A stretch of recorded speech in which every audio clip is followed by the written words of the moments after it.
Əks əlaqənin qurulması, effektiv rəyin verilməsi.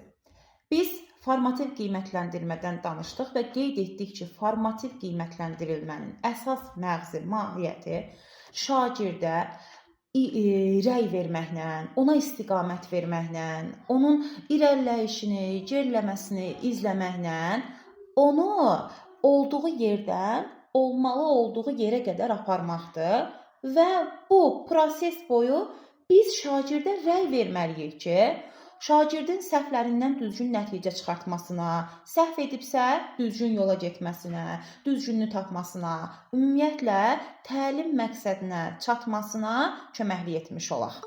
Bəs rəy necə olmalıdır?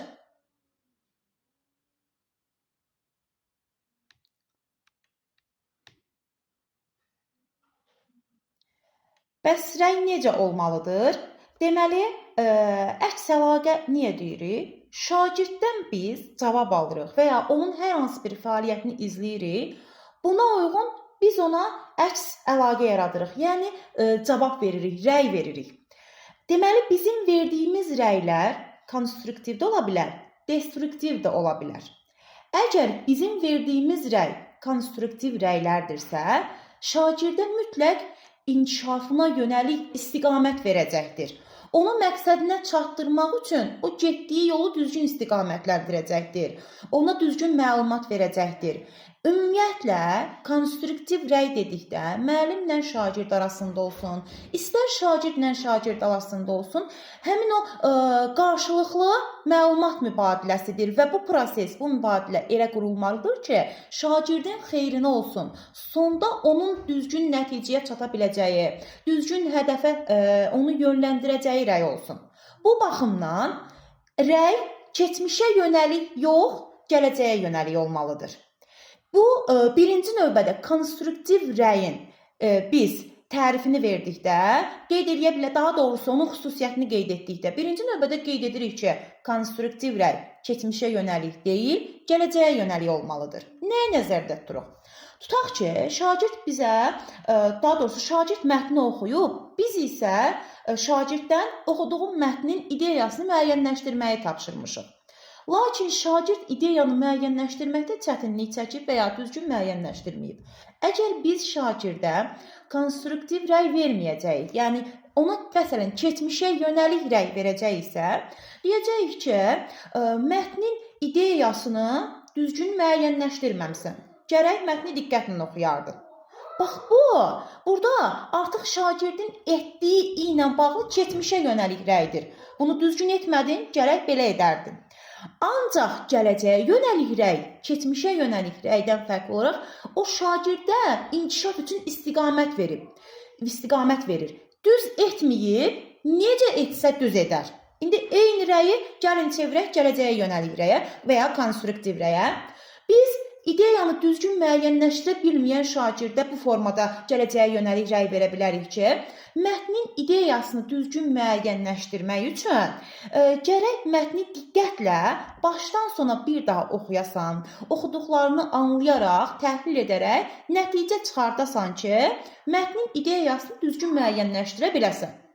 Baxın, keçmişə yönəlik rəydə şagird səhv etmişdi. Və mən sadəcə onun səhvini vurğuladım ki, sən ideyanı müəyyənləşdirməmsən, tutaq ki, gərək diqqətlə oxuyardın, gərək təhlil edəydin.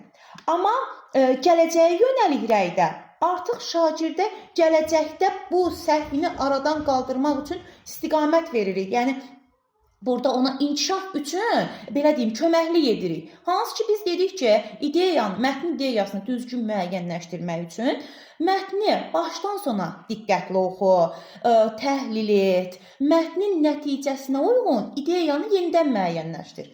Bax, belə olanda artıq şagird tərəfindən anlaşılacaq ki, mən ideyanı düzgün müəyyənləşdirməmişəmsə, indi mən gedim, müəllimin verdiyi istiqamətlə bir daha yerinə yetirim, bu zaman düzgün ideyanı müəyyənləşdirməkdə çətinlik çəkməyəcəyəm. Bax, beləcə gələcəyə yönəlik rəy konstruktiv rəydir. Şagirdə inkişaf üçün istiqamət verir.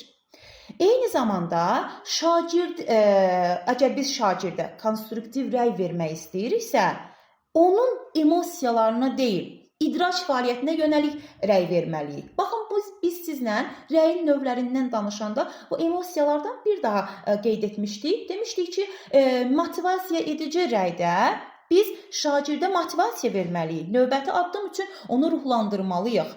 Ancaq bu o demək deyildi ki, emosional rəy verməliydik, emosiyalarına yönəlik rəy verməliydik. İndi də qeyd edirik ki, şagirdə verilən rəy onun emosiyalarına deyil, idraç fəaliyyətinə yönəlik olmalıdır. Məhz emosiyaları dedikdə, yəni şagirdi mən ona elə rəy verirəm ki, o özünü çox ağıllı, hamıdan ağıllı, belə deyim, hamıdan qabiliyyətli hiss edir. Mən onu deyirəm, sən çox ağıllı şagirdsən, sən çox ağıllı olduğun üçün yerinə yetirmisən. Sən çox qabiliyyətli şagirdsən, ona görə bu fiquru belə mükəmməl şəkildə eləyə bilmirsən. Yəni, əvvəlcə onun emosiyalarına toxunuruq ki, sən bunu ona görə mükəmməl etdin ki, hamıdan ağıllısan, hamıdan qabiliyyətlisən, hamıdan yaradıcısan. Ancaq verilən rəy emosiyalarına yönəlik deyil, onun o etdiyi işə, idraç fəaliyyətinə yönəlik olmalıdır. Şagird ağıllı olduğu üçün tutaq ki, bunu etmir. Şagird etdiyi üçün o ağıllıdır, etdiyi üçün ona afərin, etdiyi üçün əhsən. Məsələn, qeyd edirik ki, sən tutaq ki, plastirindən istifadə edərək müxtəlif fiqurlar əldə etmirsən. Afərin sənə. Bax, bu nə oldu? Onun gördüyü işə, onun fəaliyyətinə yönəlik rəy oldu və mən onun şagirdin fəaliyyətini qiymətləndirdim, yüksək dəyərləndirdim. Artıq onun emosiyalarına yönəlik deyil, idraç fəaliyyətinə yönəlik rəy verməklə şagirdə konstruktiv rəy vermiş oldum. Nəticə olaraq konstruktiv rəyin əsas xüsusiyyətlərindən biri keçmişə yönəlik deyil, gələcəyə yönəlik olması, eyni zamanda emosiyalarına yönəlik deyil, idraç fəaliyyətinə yönəlik olmasıdır. Bir daha qeyd edə bilərik ki, rəy ümumiyyətlə, yəni biz axı proses boyu şagirdi izlədiyimiz üçün həmin prosesdəki şagirdin o real vəziyyətinə uyğun verilir. Həmçinin də gələcək fəaliyyətində, o gələcək nailiyyətlərində necə yüksəlik əldə edə bilər, indi zəifdirsə daha necə yüksələ bilər, ona uyğun verilir. Konstruktiv rəydən danışanda da biz bunu qeyd etmişdik ki, rəy elə verilməlidir ki, şagirdin səhvi də qeyd olunur, ona uyğun izah verilməli, istiqamət də verilir. Konstruktiv rəyin başqa xüsusiyyətlərindən biz danışsaq, hansıları qeyd edəcəyik? Ümumiyyətlə, rəyi effektiv edən digər xüsusiyyətlər bunlardır.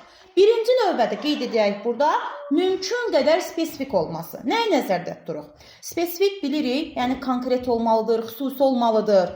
Yəni, bugün mən şagirdə, tutaq ki, ümumi olaraq rəy verirəm ki, tapşırığı yerinə yetirib, tutaq ki, hər hamısını düzgün yerinə yetirib, mən şagirdə deyirəm, afərin sənə tapşırıqların hamısını düzgün işləmsən və ya yaxşı işləmsən, mükəmməl yerinə yetirmisən və ya sən bu işdə yaxşısan.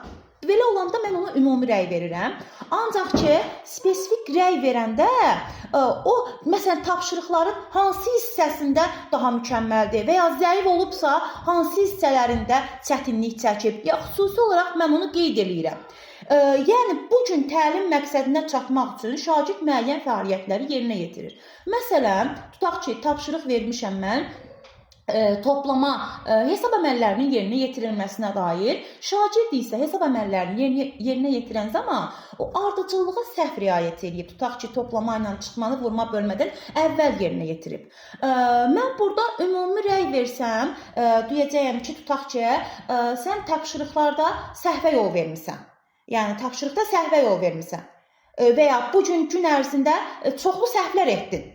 Yəni, amma bugün tutaq ki, dərs prosesində çoxlu səhvlər etdindirsə, bu şagirdə ümumi verilmiş rəy olacaqdır. Amma mən uşağa qeyd etsəm ki, hesablama əməlində, tutaq ki, hesab əməllərinin ardıcıllığında səhvə yol verdin, tutaq ki, vurma və bölmə əməlinin toplama və çıxma əməlindən əvvəl yerinə yetirilməsində tutaq ki, diqqətsizlik etdin, mən artıq ona spesifik rəy vermiş olacağam. Yəni, konkret olaraq uşaq biləcək ki, bugünkü fəaliyyətində nəyi yerinə yetirə bildi, nəyi yerinə yetirə bilmədi, bax, bu şagirdə verilmiş spesifik rəydir. Daha sonra şagird ümumiyyətlə bunu deməklə bilməlidir ki, Bu gün o nədə zəif idisə, sabah onun, yəni çatdırmalıyıq ki, axı tutaq ki, hesab əməllərində ardıcıllıqda çətinlik çəkirsə, sabah o uşaq onun üzərində işləyəcək, müəllim də istiqamət verəcək, həmin o hissəni daha da mükəmməlləşdirəcək və ya yaxşı idisə artıq o nədə yaxşı, dəqiq olaraq nədə yaxşı olduğunu bilir, zəif olduğu digər məqamlar varsa həmin hissələrə köklənir. Bir sözlə, rəy ümumi olaraq deyil, spesifik olaraq şagirdə çatdırılmalıdır. Rəyin, effektiv rəyin xüsusiyyətlərindən daha sonra qeyd edə bilərik, mümkün qədər vaxtında rəy verməyi. Məsələn, bu gün mən dərsdə, yenə də, indi çəkdiyim misal üzərindən geçsək, şagird tutaq ki, toplama və çıxma əməllərini vurma və bölmədən əvvəl yerinə yetirdi, səhvə yol verdi. Mən bunu bu gün uşağa, yəni bunu çatdırmalıyam, səhv etdiyinə dair rəy verməliyəm, istiqamət verməliyəm ki, anında şagird o səhvini bilsin, o rəylə özünü inkişaf etdirsin, ona istiqamət vermiş olum.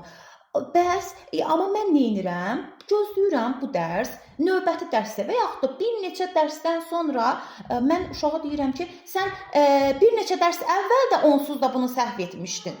Bax, belə olanda artıq mən qeyri-iradi öyrənmə boşluğu yaratmış oluram. Yəni, o hissədən ötüb keçirəm. Şagirdin inkişaf etdirilməli olan hissə elə orada da qalır. Niyə? Çünki mən vaxtında rəy vermədim.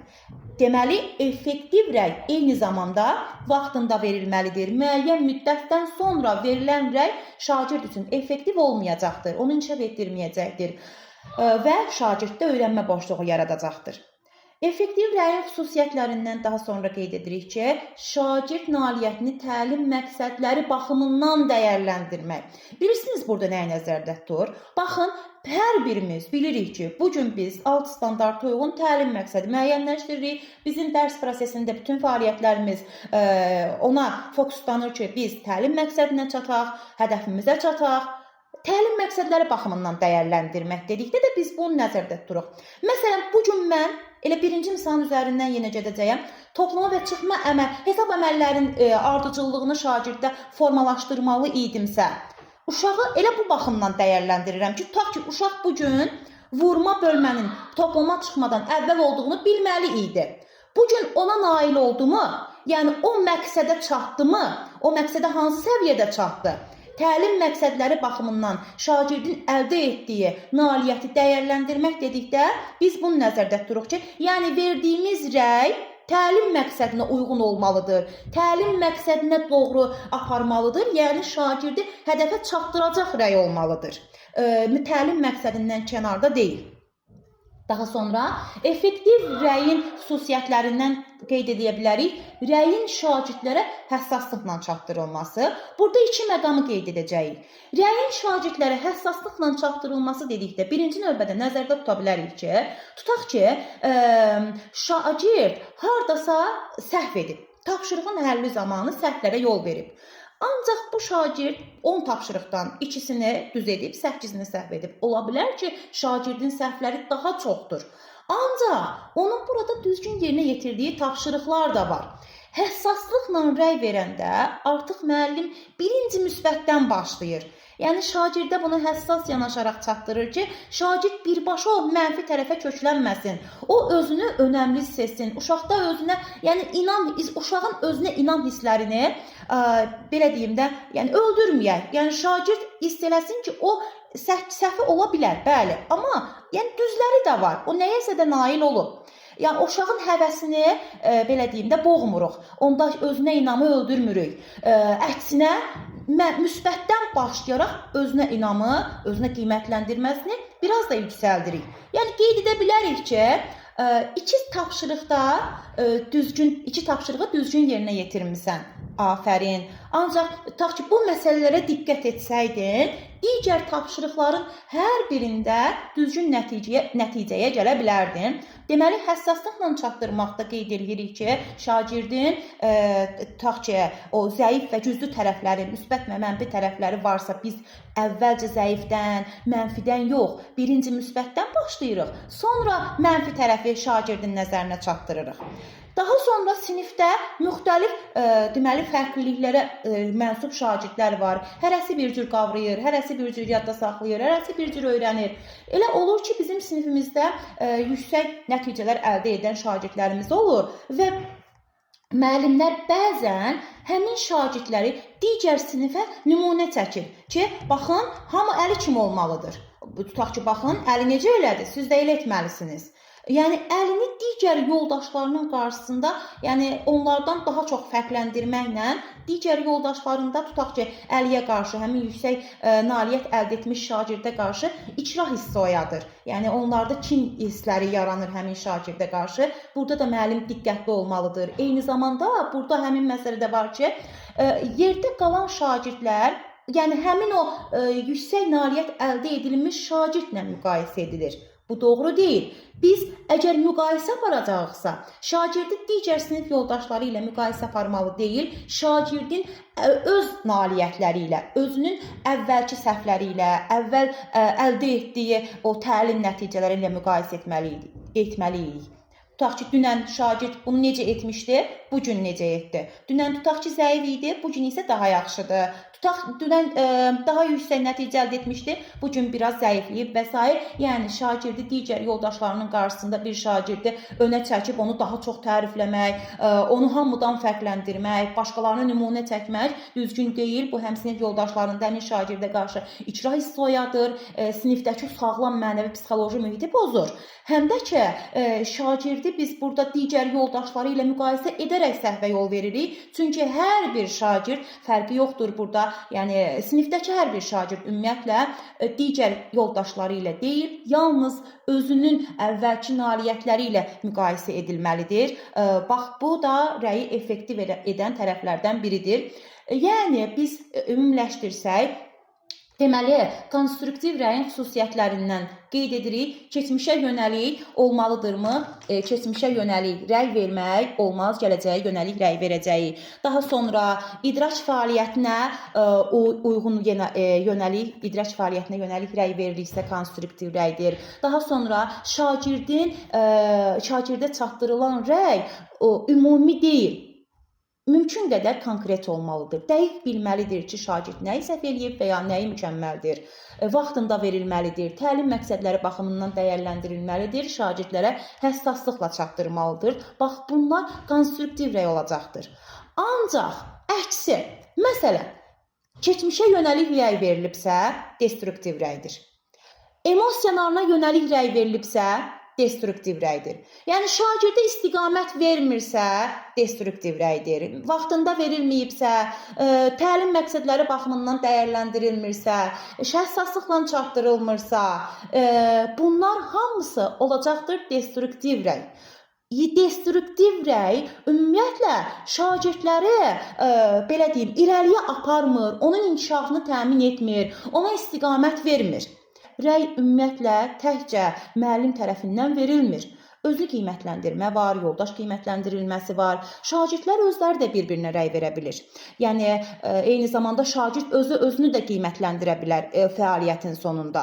Və bu zaman sadəcə olaraq müəllim, məsələn, yoldaş qiymətləndirilməsi zamanı diqqət yetirməlidir ki, yəni rəylər, bax, bu konstruktiv rəyin xüsusiyyətlərinə uyğun verilsin. Yəni, müəllim özü birinci buna əməl etməlidir. Daha sonra sinifdə də həmin mühiti formalaşdırmalıdır ki, yoldaşlar arasında qiymətləndirmə zamanı da deməli, destruktiv yox, konstruktiv rəylər verilsin şagirdlər tərəfindən bir-birinə.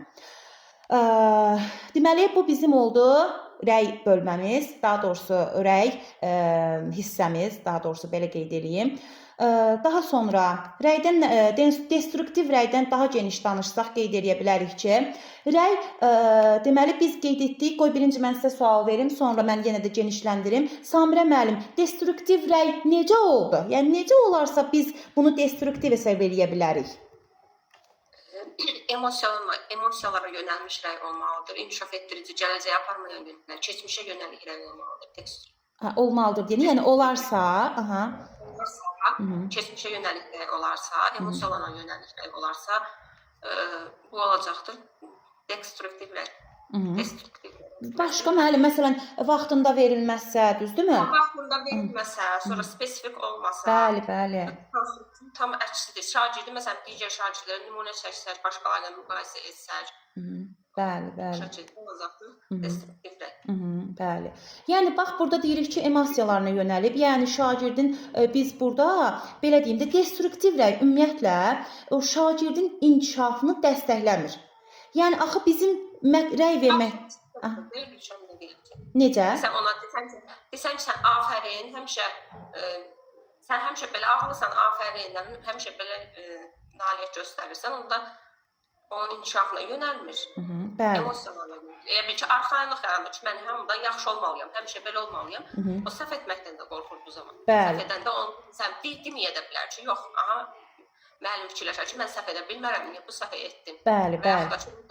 Hər hansı bir qiymət alanda, aşağı qiymət alanda o dəqiqə küsür elə uşaqlar ki, Bəli. aşağı qiymət alır. Bəli, biz Dweck nəzəriyyəsindən danışanda bunu qeyd eləyəcəyik. Yəni belə uşaqlar getdikcə səhv eləməkdən qorxur və qapalı düşüncə tərzinə keçir. Ən çox açıq düşüncə tərzində olan şagirdlərdə bu hiss olunur ki, o rəy xüsusilə həmin şagirdlərə həssaslıqla çatdırılmalıdır ki, yəni onlar artıq qapalı düşüncə tərzinə keçməsinlər. Doğru qeyd edirsiniz. Deməli, destruktiv rəyin xüsusiyyətlərindən danışaq. Biz konstruktiv rəyin xüsusiyyətlərindən danışdıq. Destruktiv rəyin xüsusiyyətləri nələr oldu? İndi sizin də sadaladığınız kimi tam əksi olacaqdır. Necə? Şagirdin bacarıqlarını, səylərini, onun o prosesdəki, belə deyim də, o gördüyü işləri dəyərsizləşdirir. Eyni zamanda biz şagirddə ruh düşkünlüyü yaradırıq. Məsələn, deyirik ki, sən tutaq ki, onsuz da bunu bacarmırsan. Sən onsuz da əldə edəcək deyilsən. Yəni, bunlar da destruktiv rəylərdir, düzdürmü? Və yaxud da ki, şagirdə təşrif vermək əvəzinə, istiqamət vermək əvəzinə birbaşa onun səhvlərini vurğuluyuruq. Yəni, az ki, qeyd etdik ki, mənfisindən yox, müsbətindən başlamalıyıq. Deməli, səhvlərini vurğuluyuruqsa destruktiv rəydir. Ümumi rəy veririksə və ya sərt ifadələrdən istifadə ediriksə, şagirdin ümumiyyətlə öyrənmə həvəsini azaldırıqsa, bunlar hamısı destruktiv rəy olacaqdır. Ümumilikdə destruktiv rəyin xüsusiyyətləri olaraq qiymətləndirilə bilər indi sadaladıqlarım. Məsələn, gəlin destruktiv rəy nümunələrinə baxaq. Məsələn, şagirdə qeyd edirik ki, tutaq ki, kimya dərsindədir. Şagird isə, yəni özünüz də bilirsiniz, humanitar fənlərdə bacarığı olan şagirdlər xüsusilə təbiət fənlərində daha zəif olur. Kimya dərsində biz həmin şagirdlərə qeyd edirik ki, tutaq ki, sənin bacarığın ümumiyyətlə bu fənn üçün yetərsizdir. Bu rəy neyiniyir? Şagird o nəsə əldə eləyəcəkdirsə də şagirdin özünə inamını sarsıdır. Məsələn, bunun əvəzində biz konstruktiv yanaşa bilərik. Qeyd edə bilərik ki, bu mövzuda biraz daha yaxşı çalışsan, daha yaxşı nəticələr əldə edə bilərsən. Bax, deməli, nə oldu? Sənin bacarıqların bu fənn üçün yetərsizdir deyiriksə, olur destruktiv rəy. Amma eyni rəyi çevirsək ki, bu mövzuda biraz daha çalışsan, daha yaxşı nəticələr əldə edə bilərsən. Artıq bu olduğuna konstruktiv yanaşma. Və yaxud da ki, tapşırığı uşaq gətirir, yəni 1-2 dəfə səhv eləyir. Şagirdə mən qeyd edirəm ki, sən bu tapşırığı heç vaxt düzgün yerinə yetirə bilməyəcəksən.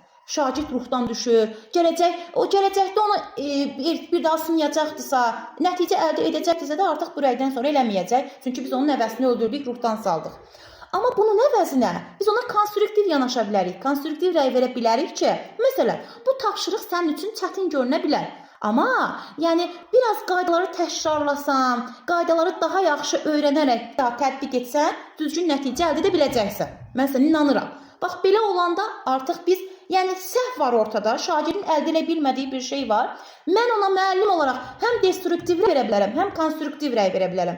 Biz formativ qiymətləndirmədən danışanda da qeyd etmişdik ki, bu formativ qiymətləndirmənin mahiyyətində var ki, müəllim burada prosesi izləyəndir, istiqamətləndirəndir və bu da birbaşa nədən asılıdır? O müəllimin ağzından çıxan kəlmələrdir. Ümumiyyətlə, şagirdin 11 ilin sonunda, hətta bunu biraz da şişirtsək, o əldə etdiyi, bax onun o kim olacağı, özünə arda necə yer tapacağı müəllimlərin rəyindən asılı olur. Çünki şagirdi istiqamət verən elə birbaşa o müəllimdir. O müəllimin ağzından çıxan kəlmələrdir. Elə buna görə bu destruktiv, konstruktiv məsələsi bizim üçün anlaşıqlı olmalıdır, aydın olmalıdır ki, tətbiq eləyən zaman da, yəni təkcə bu tapşırıqlara nəzərdə tutulmur ki, biz gündəlikdə hökmdəlik şagirdin fəaliyyəti zamanı biz daima yəni ifadələrimizlə, yəni o rəylərimizlə şagirdlərə istiqamət veririk. Hər bir halda bizim onlara qarşı bildirdiyimiz fikir destruktiv yox, konstruktiv olmalıdır ki, şagirdi ruhdan salmasın, ona istiqamət versin. Ondan ümumiyyətlə onun uşağın özünə inamını, özünü qiymətləndirməsini belə öldürməsin deyək. Məsələn, yenə də qeyd edirəm, tutaq ki, dərsi izah edirsən, axı zəif şagirdlərin var sinifdə, həmin şagird baxırsan ki, yenə də anlamayıb suala cavab verə bilmir. Müəllim deyir ki, bəs mən sən nə qədər izah eləsəm, sənə kifayət deyil, sən anlamırsan ki, anlamırsan. Nə oldu? Mən şagirdi burada, yəni artıq savadsız bir şagird kimi, yəni nə eləsəm də ona başa salmaq olmur. Yəni idrak qabiliyyəti zəif şagird kimi təqdim etdim. Yəni onu elə hiss etdirdim. Bunu başqa formada ifadə edə bilərəm ki, ola bilər ki, bu izah sənin üçün çətin oldu. Başqa üsullardan istifadə eləyək, gəl başqa üsullarla yəni yanaşaq, bu zaman başa düşə biləcəksən.